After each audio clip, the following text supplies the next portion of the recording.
We're now going to move straight on to Matthew Keating, who's Sales Director of VDX TV.uk, and he's going to be talking us through "That was delicious, but I'm full, thanks. Why we need to sense check video advertising cost models." So straight over to Matthew. Hey Mary, thanks for the intro. For those of you who don't know, VDX stands for Video Driven Experiences. We used to be called Exponential Interactive, and that might ring a few bells with some of you guys. We rebranded in Q1 just for lockdown, so quite interesting timing. Obviously, this is not a sales pitch, so just bear with me. There's not much that can really be squeezed into just a 5-minute talk, but there's one aspect around video ad buying that I would like to address quickly, and I think we need to take a bit of a stand back and do a quick sense check as such. So imagine you're out one night. You're probably wondering what the slide's all about. Imagine you're out one night after lockdown, of course. You came across a new restaurant that was trying to shake things up a bit. They won't charge you for your meal unless you eat every last bite on the plate and lick it clean. On the face of it, sounds like a great deal for the punter and the guy doing the washing up. But do you really think that you have to finish your whole meal to be a happy and a full customer? And does it seem like sensible business? Maybe a meal deal too good to be true?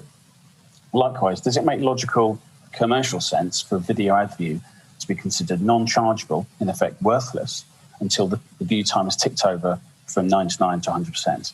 That is what the widely sold and sought after cost per completed view model, or CPCV, implies in video advertising. And it certainly has its place. It arguably beats the old favourite CPM as a video cost model, especially for branding objectives.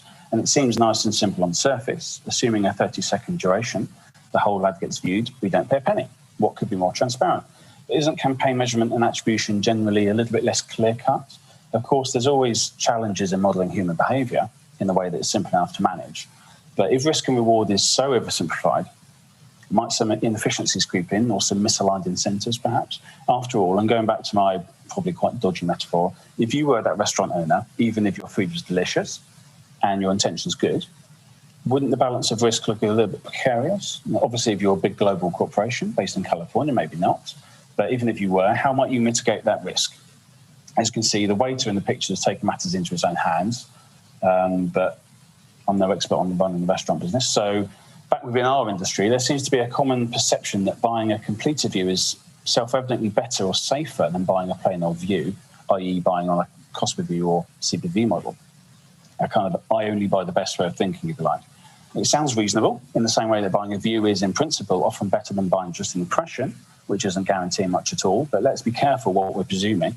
It's true that some CPV models only guarantee viewability up to the Media Ratings Council's very low and quite unsatisfactory 2-second definition. But there are many other models that go further in CPV, and of course, not all CPCV models actually guarantee 30 seconds anyway. It's not uncommon for CPCV models that once started, your ad will always run to the end without pausing, even if it's gone out of view, yet you're still charged for that completion. That kind of changes the balance of risk, you'd have thought. And also, you might be basing your optimization decisions on some fairly questionable data. Other factors might include, obviously, the pricing, inventory quality, or how intrusive or forced the view is, which then might affect how well your target audience is actually reached and in what kind of volume. And after all, you want your ad views to actually be in view to the right people, and ideally without annoying them too much. So likewise, we'd all agree, hopefully, that a campaign's video completion rate is a good metric to be keeping an eye on. And generally speaking, a high number is better than a low one. But in practice, getting a genuine 100% video completion rate is not achievable, and certainly not without conflicting with some of your other KPIs, such as on target reach.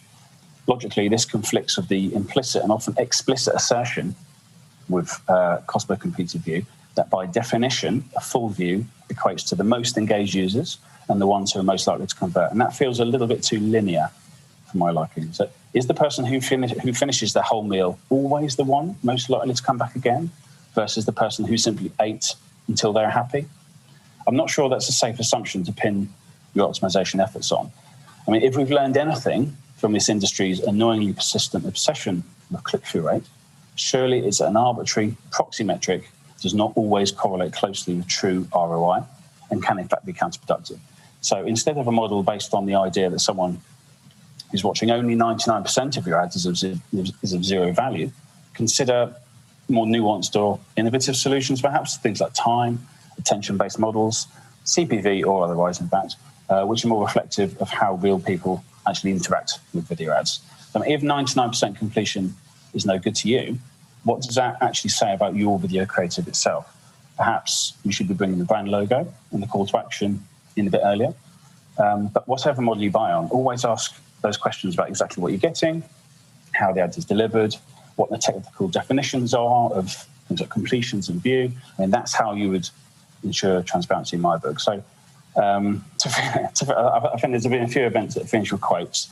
To finish with a Russian proverb, I'm sure happens pretty much 99% of the time. Trust but verify. So just like you check online reviews of a restaurant or check its health and safety rating, use those third-party verification vendors, and of course look for the suppliers who are IAB Gold Standard certified. And thank you for that complete review. Thank you so much, Matthew, and you did that at high speed in the end, which was well done. But we are very short of time, so I wanted to ask you, I mean, post-lockdown, what do you see happening in the business, your business, over the next three months or so? What are you optimistic about? That's an interesting. I think there was a good presentation earlier about how the fact that all these sentimental ads. Yep. I think we've had enough of them now, frankly. Yeah. I think we just need to use this kind of opportunity to really kind of rebalance where we are. The point what I was trying to get across is that if you transplant some of the logic that we're thinking of in terms of our industry to another industry, sometimes it doesn't always look as sensible as you might think. Okay. So just sense check where you are. But the main thing is, frankly, make sure your staff are happy, make sure they're in the right place. Everyone's lucky to have a job. Just kind of sense check where you are, and be careful not to make the same mistakes that the industry has made time and time again with things like big data and CTR and stuff like that. Okay, apologies for running over slightly. Wise words, Matthew. Lovely to see you, and thank you so very, very much. Great to see you. See you again soon. Take care. Bye-bye. Bye.